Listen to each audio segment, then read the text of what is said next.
สวัสดีค่ะเพื่อนๆทุกคนยินดีต้อนรับสู่ City Clock Voices วันนี้เราจะมาบอก 9 ขั้นตอนการระบายสีไม้ที่ราคาไม่แพงมากนะคะก็จะใช้สี Faber-Castell 24 Classic Color Pencils นะคะ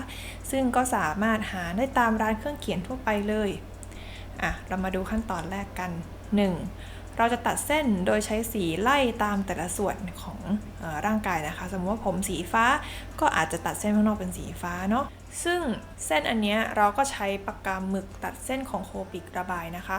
แต่ว่าความจริงมันไม่จำเป็นขนาดนั้นเพราะว่าใช้กับสีไม้เนี่ยมันใช้กับปากกาหมึกยังไงก็ได้เราก็จะแนะนำเป็นของสเตตเลอร์เนาะโชว์ภาพให้ดูแล้วก็มีไฟล์อยู่ใต้คำอธิบายข้างล่างนะคะเผื่อใครอยากจะเอาเส้นอันนี้ไปฝึกระบายสีกันแล้วก็สามารถส่งมาให้เราทาง Facebook หรือ Instagram ได้เดี๋ยวเราจะเอาไป shout out ใน IG Story ให้นะคะอย่างที่2ขั้นตอนที่2ก็คือในการระบายผิวเนี่ยให้ระบายสีเนื้ออ่อนก่อนตามด้วยสีแดงเลือดหมูเพื่อเป็นเงาแล้วก็เป็นแก้มนะคะทำให้ผิวเนี่ยดูมีน้ำมีนวลมีเลือดฝาดมากขึ้นโดยเราจะเน้นพิเศษบริเวณตา2ชั้นด้วยค่ะให้มันเป็นเงาเข้มเนาะแล้วก็การระบายเนี่ยในขั้นตอนนี้เราก็จะระบายเป็นเส้นบางๆเสมอโดยใช้ดินสอสีเนี่ยเหลาให้มันแหลมก่อนจะได้เห็นเป็นเส้นๆเนาะแล้วต่อมาเราก็จะระบายแบบเอาหัวทู่ๆมาระบายให้มันเหมือนดูนัวมัวหน่อยไม่งั้นเดี๋ยวภาพมันจะดูเป็นเส้นๆแข็งเกินไปเนาะขั้นตอนที่3ในการระบายดวงตาตรงส่วนนี้ปกติเราก็จะเน้นแค่ว่าตรงกลางเนี่ยมันจะมีจุดกลมๆอยู่ส่วนที่เหลือจะตกแต่งยังไงก็แล้วแต่เพื่อนๆได้เลยแต่ว่าจุดสำคัญเนี่ยก็คือต้องระบายเงาในตานะคะเพื่อทำให้ตามันดูมีความเป็น3มิติมากขึ้น 4. การระบายฟันก็จะระบายเป็นเงาสีฟ้าค่ะส่วนในปากเนี่ยก็พยายามอย่าใช้เป็นสีดำนะคะเพราะมันจะดูเหมือนกินหมากให้ใส่สีแดงเข้มแทนส่วนปากเนี่ยริมฝีปากเราก็จะเน้นแค่ตรงกลางของริมฝีปากให้มันเข้มทั้งด้านบนแล้วก็ด้านล่างนะคะขั้นตอนที่5การระบายผม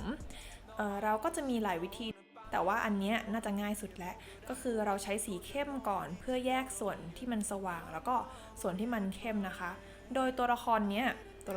นี้มีผมสีขาวแล้วก็แซมฟ้าหน่อยเราก็จะไม่ระบายสีอะไรมากเท่าไหร่ก็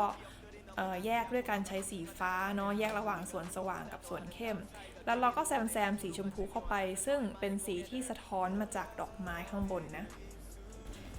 ขั้นตอนที่6นะคะเราก็จะใช้สีเข้มเน้นบริเวณที่ควรจะมีเงาให้มันเข้มมากขึ้นนะคะโดยตรงนี้ก็จะช่วยทำให้เห็นชัดเจนระหว่างส่วนโดนกระทบแสงแล้วก็ส่วนที่เป็นเงา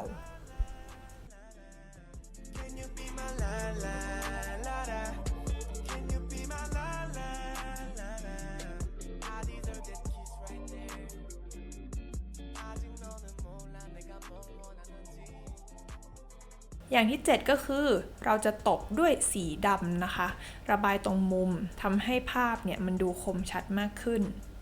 และ8เราก็จะใช้ลิควิดระบายแสงสะท้อนบริเวณตาผมหรือว่าขนตาเอาตามที่ชอบเลยเนาะ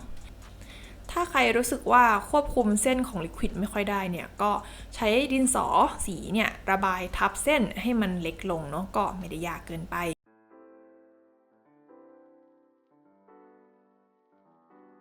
สุดท้ายข้อที่9ก็อาจจะเอายางลบเนี่ยมาตบลบตรงส่วนที่อยากให้มันนวลหรือว่าที่มันหรือว่าส่วนที่มันเข้มไปก็หวังว่าจะมีประโยชน์กับเพื่อนๆนะคะแล้วก็ถ้าใครชอบก็กดไลค์กดแชร์กด Subscribe กันได้ให้เรามีกำลังใจทำคลิปต่อไปขอบคุณมากนะคะทุกคนที่มาดูในวันนี้ก็ขอตัวลาไปก่อนบ๊ายบาย